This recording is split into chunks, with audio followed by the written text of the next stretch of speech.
A Girl Scout is... A Girl Scout is... A Girl Scout is... empowering, fierce, loyal, kind, and caring. A Girl Scout does big things for the greater good. She has everything in her power to do whatever she likes. A Girl Scout is a sister. A Girl Scout is... courageous and strong. fearless. The ethical female leadership of tomorrow. Our future. A friend. A leader. A thinker. A risk taker. Who goes the extra mile. Bring out the good in other people. A really important person that helps the community. And changes the world.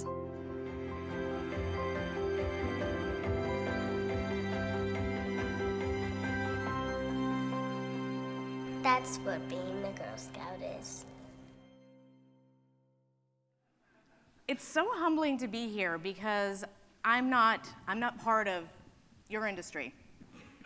And to be welcomed in such a way with open arms and an embrace that is so hard to describe and welcomed in has been so important and so significant, not just to me personally, but to all of the girls that we serve. You know, I'm not in the hospitality industry. I don't serve hospitality, but I do serve empowerment and leadership and courage and confidence and character to girls across New York City, and that's a real gift, and I am very, very fortunate to be a part of this movement. I felt your reaction to the video, and I think there was, I could hear visible ooh or ah, that's cute. And I get that a lot when I introduce myself and I say I'm with Girl Scouts. People will say, oh, isn't that cute? And I say, no, it's pretty fierce. How many women in here, and I know there are women in here, I know it's a little skewed, I will have to point that out, but there are women in here. How many women in here were Girl Scouts? Yes. I am not surprised with the amount of hands that I see. It's the oldest and largest organization serving girls in the world. The largest network that you could possibly be a part of, supporting women and girls.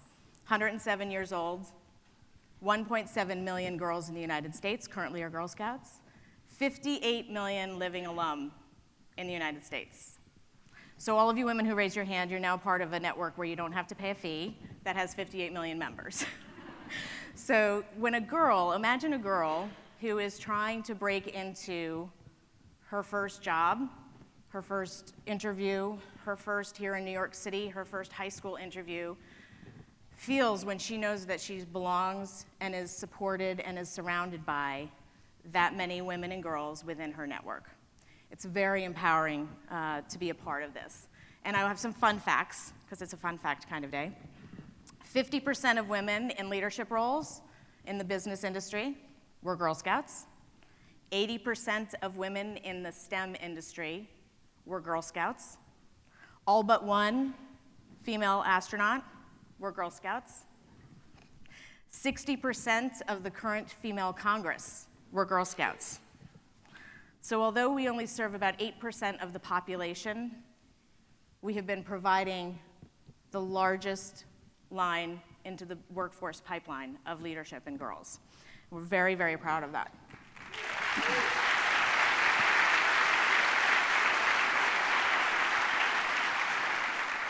The Girl Scouts of Greater New York is like no other council. I get to say that because out of 111 different councils in the United States, we are the only one that is 100% urban. And that's, we have our challenges and we have our opportunities. We currently serve 31,000 girls in the 5 boroughs. 70% of the girls that we serve are from low-income households. That's not the stereotype a lot of you think of when you think of Girl Scouts, is it? That's not what you thought of growing up or living in a suburban area. The girls that we serve mostly come from low-income households. But we're still rooted in the traditional laws and promise that you all know or are familiar with. But we're poised here in 2019 at a time when female ethical leadership is at the forefront of so many conversations. And it's at the forefront of the minds of the young women that we're serving. And I can confidently say it is the best time right now to be a part of an organization that is focused on women and girls so that we can ensure that that pipeline to the workforce for diversity and inclusivity in every job market, that we're providing the proper leadership and for our girls to go into that across all sectors. So I will say that we're actually more relevant now. After 107 years, we are more relevant now than ever. So I'm not just here for Girl Scouts.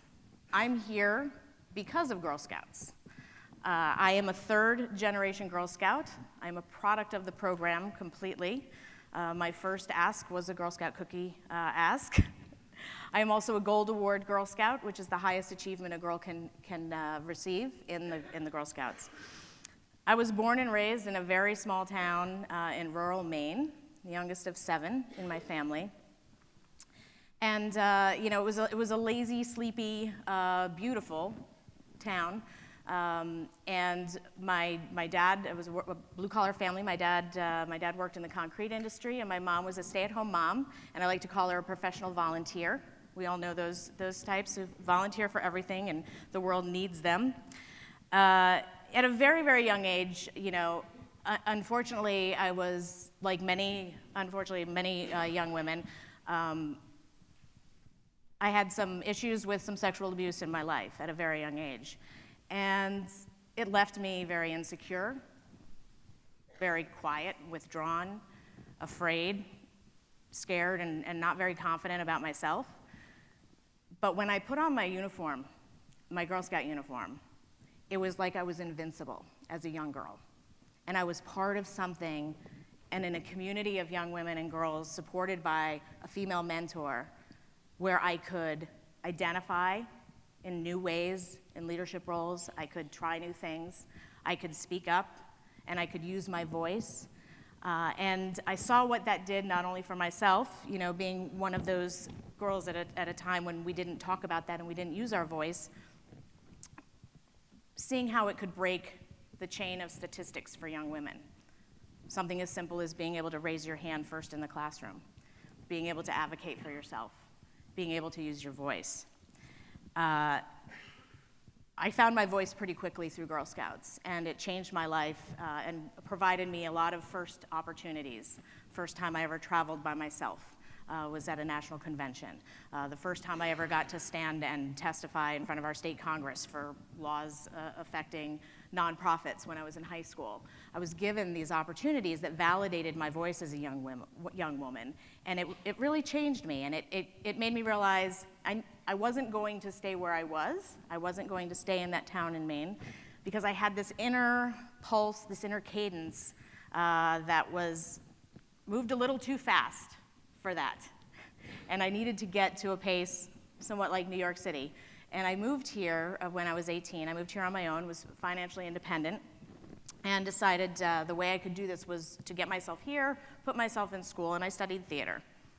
And I spent 2 years at a musical theater conservancy, so I could do a little dance for you, but it was a passion. I fell in love. I could be somebody else.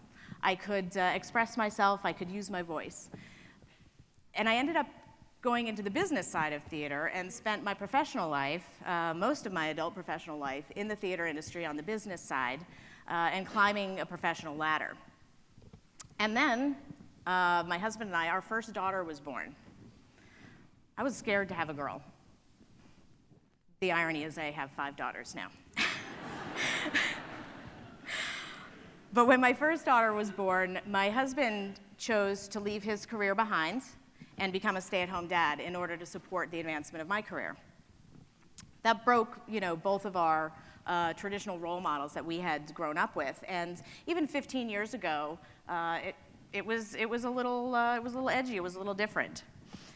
Little did we know also that it was the best model for continuing to have daughter after daughter after daughter after daughter. My daughters are now age 4 through 15, and again, there's 5 of them. But that role swap from the non-traditional roles became so significant in the way that we were parenting, and in the lives of our daughters. So when my oldest daughter became old enough to become a Girl Scout, all of this felt good. I was modeling the model that I wanted to do for my daughters and be the working mom. And I said, I'm going to get her a Girl Scout troop. And I went to the school, and they said, we don't have Girl Scouts here. This is in Queens. We haven't had Girl Scouts here in a long time. The volunteer left. So I thought, that's what we do, right? We raise our hand and said, okay, I'll do it. I'll do it. And I, then started getting really excited because it had been a long time. I wanted to reconnect with the organization. Took my volunteer training, knew everything because I had already been a Girl Scout my whole life, but was really confident. I'm gonna go in there, hand out flyers, do everything that I needed to do, prepped for the registration meeting, and I had my co-leader, her daughter, me, my daughter, and one girl walked in. And I was so disappointed and upset because the value of the Girl Scout program for me as a young woman was so important, and I couldn't believe that we were in a community that people didn't know. People didn't know what we were doing. People didn't know the power of what we do. So I went home and I had my wheelie cart full of all my supplies, and I went to my husband and I just started crying, and I said, I can't believe this. And he was like, no, stick with it. Stick with it, it will come. So I said, okay. A few more girls would register, a few more girls would register.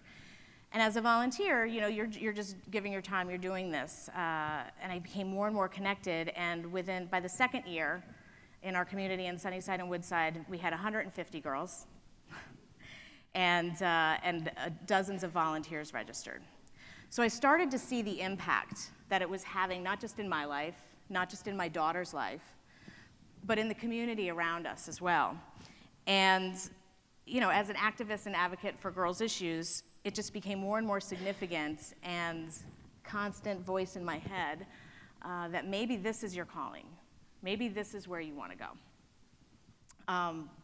But leaving everything behind and switching careers could be considered a midlife crisis when you're doing that. Maybe it was. But I decided, my purpose in life was to become a voice of change and an advocate for girls in New York City. And it was definitely meant to happen because the planets aligned and this position opened up.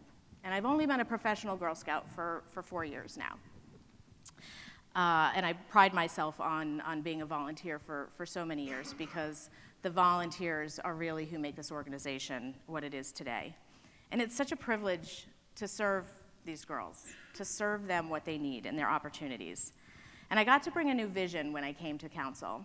And my vision for this council is to create a New York City in which every girl feels empowered to lead in her community, the workplace, and the world. And I know that there are 600,000 girls, not everybody knows this, I know this, 600,000 girls between the ages of kindergarten and 12th grade in New York City. And I know that it's very ambitious to say every girl, but I believe as an organization, every girl can be affected by the work that we do. Every girl's life in every community can be changed, even if they're not a member, even if they don't go to a troop, even if they don't sell cookies. Because Girl Scouting is about making that world a better place and having a halo effect within your community. And I know you've all have seen it and felt it in some way. And here in New York, I think recently, as they mentioned, Troop 6000. Because when we say every girl, I really mean every girl. Girl Scouts gets to level the playing field. So we remove socioeconomic barriers, ability barriers, sexual identity barriers, religious barriers.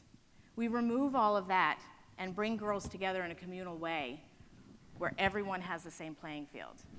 And with Troop 6000, the story of us meeting and creating that space for entrepreneurship for these young women.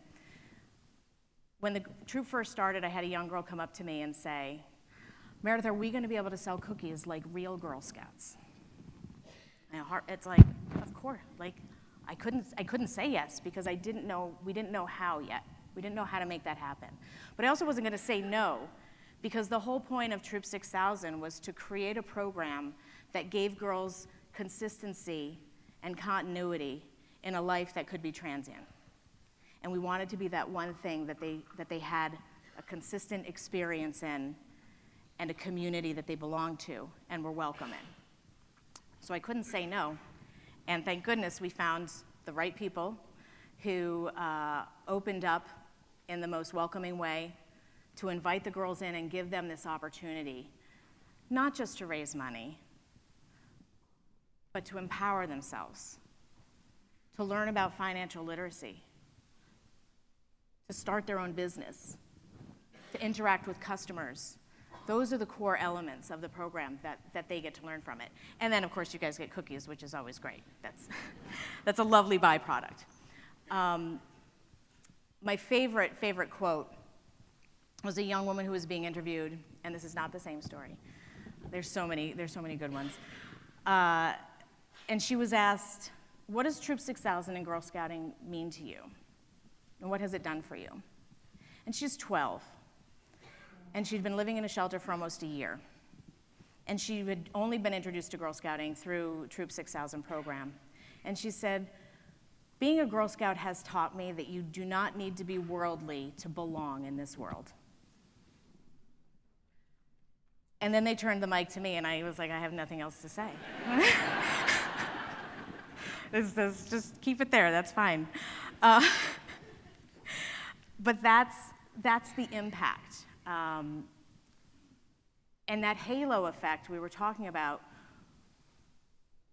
no one ever thinks of a girl in a shelter and a girl in a Girl Scout uniform.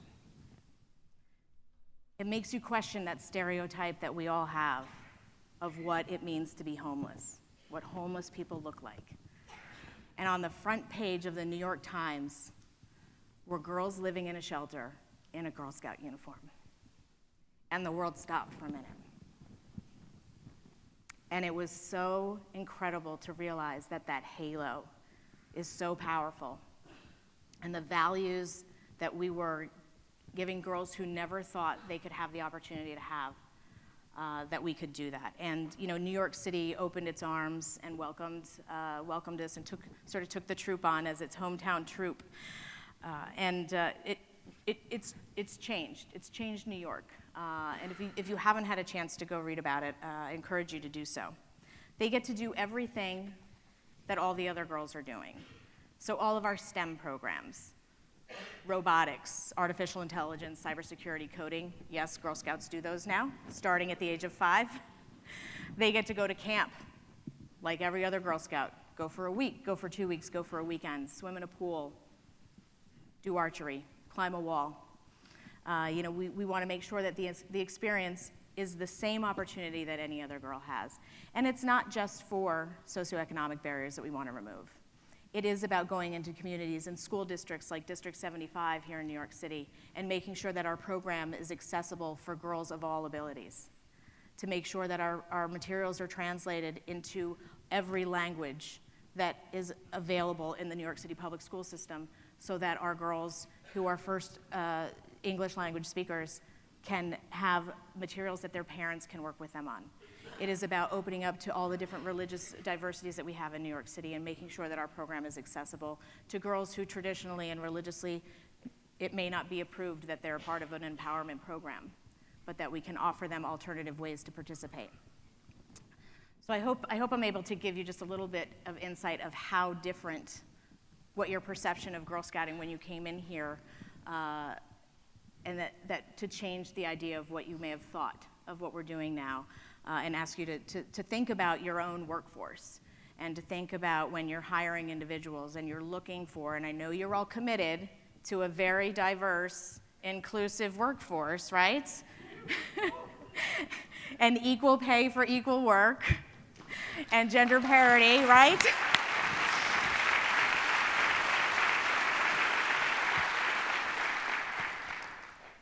Because the next generation of girls that are coming into this workforce, they're not going to wait for you to get it right. Gen Z is pretty fierce, and they are not going to collaborate and wait like millennials in order to be a part of it and make it all happen. They're coming in with their own tool of technology and social activism and mobilization, and they expect it to be equitable and diverse and empathetic and compassionate and collaborative. They expect that. So I'm asking you all, like, don't let them down. Be ready. Be ready for that. I hope it's moving at the speed of the girl. It's a tough pace to keep up with, but catch your breath because they're on their way. They're on their way to you. And I have to leave you now. My time is coming to an end. But thing. So when we were given the topic, I was like, really, be more specific? Person, place, or thing. Thank you. That helps me narrow it down. But we all have this thing in Girl Scouting, and it's really the secret sauce of what we do, and it's our laws. And I believe that if you get up every morning and you recite these, or if you have them hanging in your workplace, or if you share them with others, the world would absolutely be a better place. So we ask our girls to do this thing. I will do my best to be honest and fair, friendly and helpful, considerate and caring, courageous and strong, responsible for what I say and do, and to respect myself and others, respect authority, use resources wisely, make the world a better place, and be a sister to every Girl Scout. And you can replace Girl Scout with just be a sister to everyone, or a brother to everyone. That's what being a Girl Scout is. And I'd like you to walk away with that as a representation of really who we are, what we're about, and we give that to you, and to expect you to go and take that halo effect and spread it when you go back home and into your workplace. Thank you.